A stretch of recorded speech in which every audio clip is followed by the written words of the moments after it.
Hi Capricorn, here is a general look at your solar chart for May 2013. Before I speak about the planets and the sun, I just want to mention a couple of eclipses that we've got in May. One is in Taurus, a fellow Earth sign, and that's on May the 10th, and that'll be visible in the southern hemisphere. So you guys down there can watch that one. It should be, if you've got clear skies, it should be pretty spectacular. And then we've got the lunar eclipse on May the 25th, and that is going to be in Sagittarius. So this is an end of a series of eclipses in Sagittarius actually, and that's a sign before yours. So the one in Taurus is going to be affecting all of the fixed signs, Taurus being one, and then we've got Scorpio, Leo and Aquarius. And if you've got any important point in your natal chart, if you happen to know, or rising sign, you know, moon sign in any of the fixed signs, then that could be affecting you, particularly between around about 11 to 27 degrees. And also the lunar eclipse, again, if you've got anything in the mutable signs, Gemini, Sagittarius, Virgo and Pisces, that could also be affecting you there from the beginning of the sign to around about 10 degrees. And that's late November to early December time. The eclipse energy is about change, you know, it brings a wave of change. So the lunar eclipse energy, the wave is a little bit smaller, and it sort of pulses out for about a month after the eclipse occurs, and then the solar eclipse energy is like a tsunami of a wave, and that pulses out for about 6 months. So it's not got any kind of negative or positive bias really.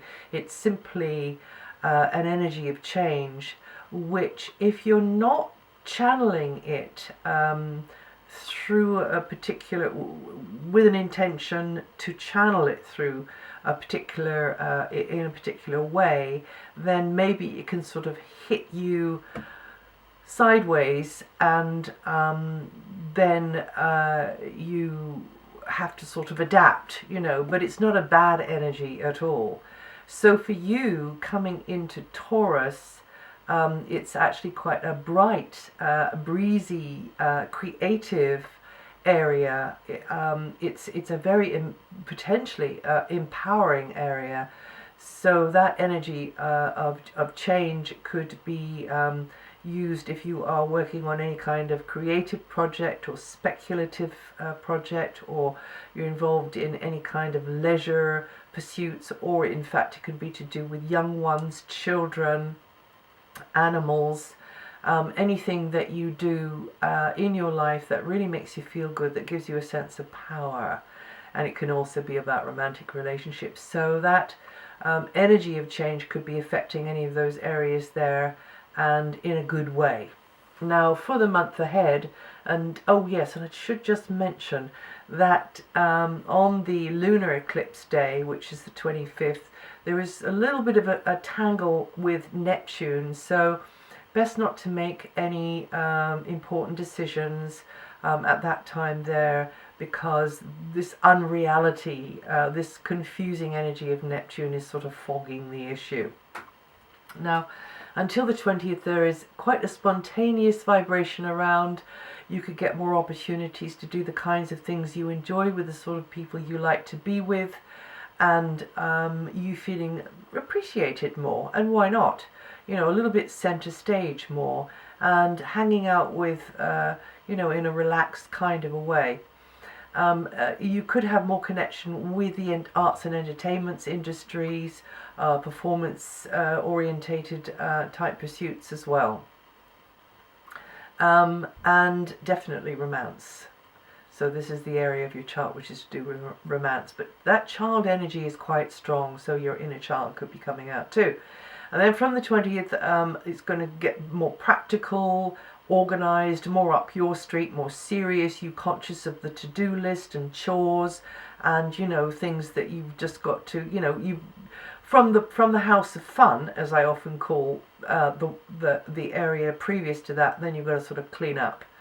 Now, until the 16th, Mercury is in a more innovative area of your solar chart, and there's likely to be increased communications with youngsters, lovers, pets, animals who aren't pets, and you could, though, feel more creatively articulate or expressive in some manner there. Venus is going to be there too, and so will Mars. Then from the 16th, the current position of Mercury means that your mind will be more focused on in this more serious way. Conversations will have a strong practical slant, and you could be thinking about the mechanical details of daily life, repairs, maintenance, and the like, but also skills and learning new skills, or at least applying them. And then from the 31st, Mercury moves into a close relationship sector, and it means that alliances and collaborations and partnerships will be highlighted. Get busy, you exchanging information, ideas, maybe a negotiation type situation, buying, selling type situation, or situation where you have to get advice or you're giving advice. Very much in the flow of information exchange, working maybe one-to-one, some of you, more correspondence needed, more like time, Skype, net, or even paperwork, which seems to be going out of fashion, more of that kind of thing. And Mercury's going to be there for quite a long time, will be there until the 9th of August. And then Venus's position until the 10th can mean that your self-expression is freer, more creative, more loving. You feel more attractive to others, or others finding you more attractive, which is good, but can also be lucrative as well. Your natural charisma will be coming out a little bit more, and you, whether it's you connecting with young people, animals, romantic partners, business associates, working, co-workers, whatever it is about. So in general, there is again this feeling of connection with entertainments, leisure pursuits, speculative interests, doing something up, speculating on something, being more innovative and more creative in what you're doing, but feeling more personally empowered. And then from the 10th, Venus's position shows that teamwork will be favorably highlighted. Venus moves into this more matter-of-fact, practical area, and you'll be in a more cooperative frame of mind, assisting with another's requirements. You're more likely to have a reasonable interaction with co-workers, or actually with service providers, and a romantic encounter or a friendship could spring up centered around this type of environment. And there is likely to be a female there for you with help when you need it. And then Mars until the 31st, Mars is in this house of fun, as I often call it, this area, in the mood to party, in the mood for some romance, or in the mood to sort of hang out with friends or kids or animals, or people who have got something that they're doing which is leisure orientated, entertainments orientated, speculative, competitive as well. There will be occasions when you feel a little bit at the center of attention, a little bit center stage, but you could feel definitely more in your power. And overall it's the time to get active with anything that you enjoy which helps you to feel good. And then from the 31st, Mars moves into an area of service, being of service or coordinating with those providing a service, or co-workers, and you being very busy, you're working quite hard there at times, and also maybe learning new techniques and skills. Just watch your step, don't overstretch your energies, endangering yourself maybe or others because you're trying too hard, or because of the demands of the tasks there. And Mars does tend to stir things up. It can be a little bit irascible and irritable. So, take time out as well with Mars in that area there. It's a great position for helping others is a great position for actually helping yourself, and you might be looking at diet and exercise regimes or therapies of various kinds.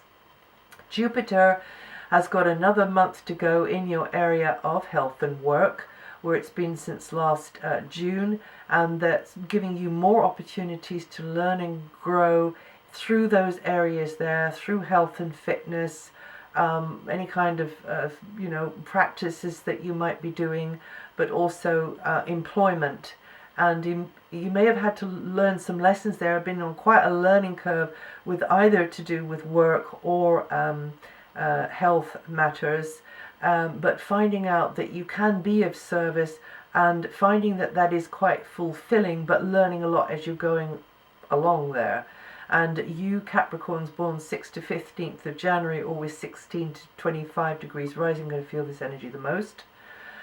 Saturn, your ruling planet, is in a very helpful angle to your sun sign, more helpful than you've had for a long time, Capricorn. And this means that you can be more successful now if you put a steady flow of energy into networking, into a social circle, into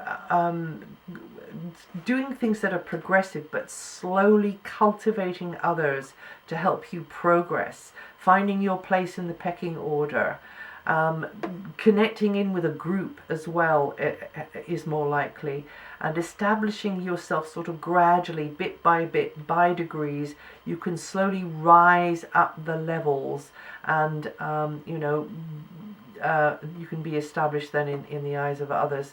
And you Capricorns born between the 26th to the 30th of November, or with 5 to 9 degrees rising, going to feel this energy the most this month. And then there's Uranus, Neptune and Pluto. If you want to know how they may be influencing your sign this month and which part of your sign they're influencing, just go to my website, you'll find that there. And that's it for May. And if you know your rising sign or your moon sign, listen to the forecast for those. It'll give you a different angle on what I've said here, and I'll